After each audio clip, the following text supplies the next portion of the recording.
All right. So I guess now you understand what the plan was. Absolutely.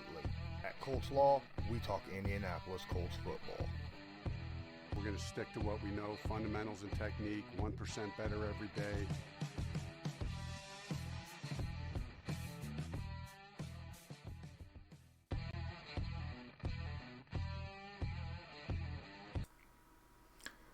Hello, everybody. I don't know, Sportscaster's having a little bit of issues right now, so I just want to say, if you're unable to watch this right now, the video itself should come back up later. But if you are watching on Sportscaster and you enjoy this stream, please hit the favorite button, give me a follow. As for YouTube viewers, hit that like button, man. I'd really appreciate the like. I'd really appreciate some subscribers. And hit the bell. So, let's get right into it, shall we? The Indianapolis Colts released Pierre Desire, their number one cornerback. Arguably their best cornerback. BillyMan9288, thanks for joining the stream. Josh USN, thanks for joining the stream. I appreciate you.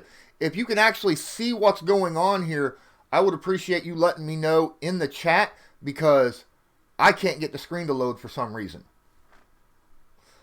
So, here's what I'm going over. Pierre Desire is arguably their best corner, and they released him.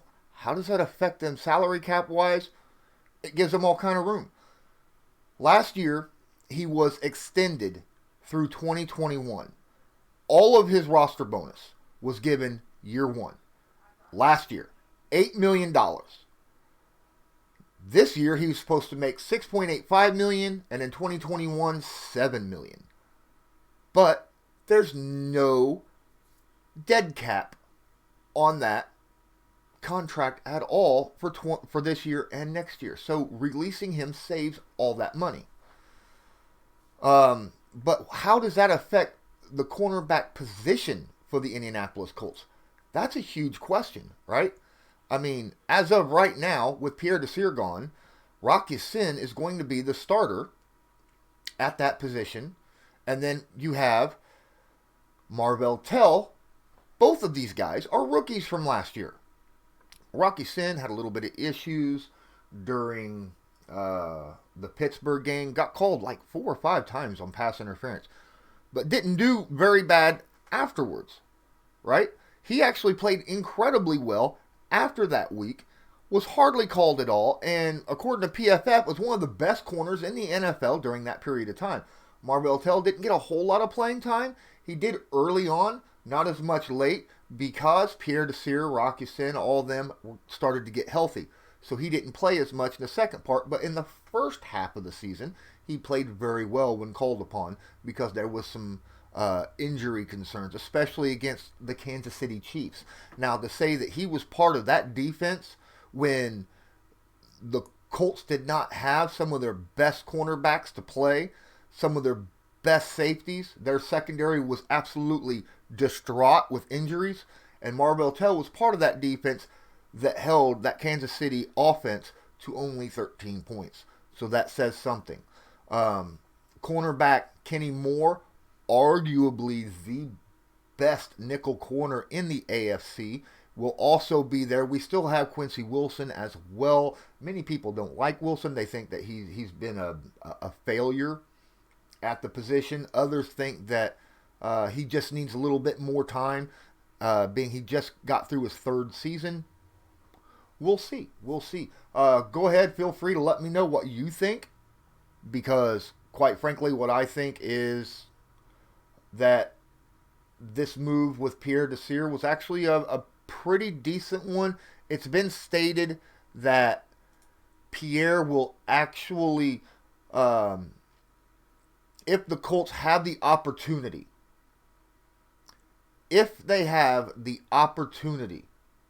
they will bring him back. But that's just basically saying they released him for a reason, which means they're looking at somebody. They're trying to go after somebody right now. That's the only reason I can think of that they would release somebody, to have that little bit of extra cap room. And then to be able to throw, hey, here's an offer, right? Who are they throwing offers to? That's a good question. A lot of people say that there's a certain Titans corner, Logan Ryan, that the Colts might be looking at. Other people say they might be looking at someone by the name of Clowney, because really, here's the big deal.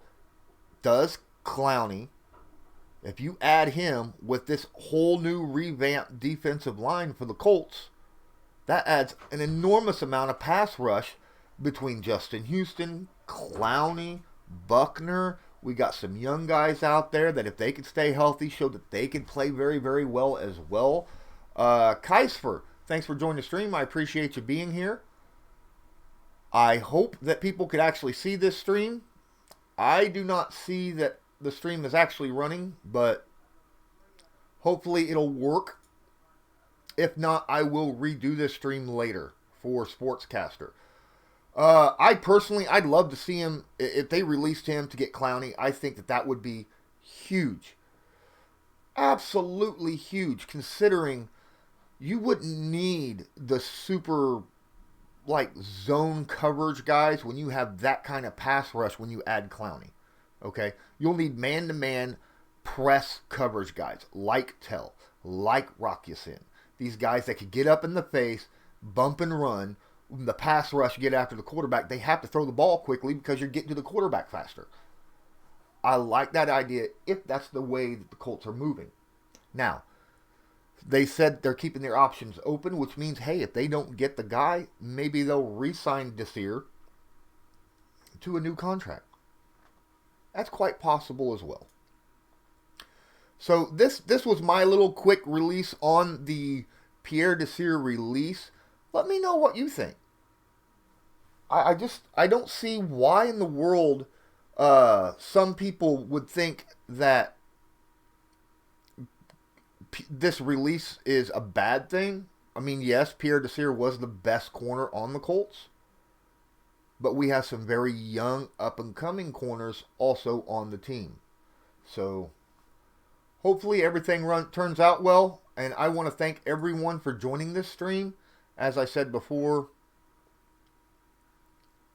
I hope everyone out there is being safe.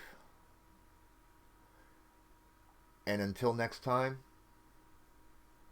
have a good one.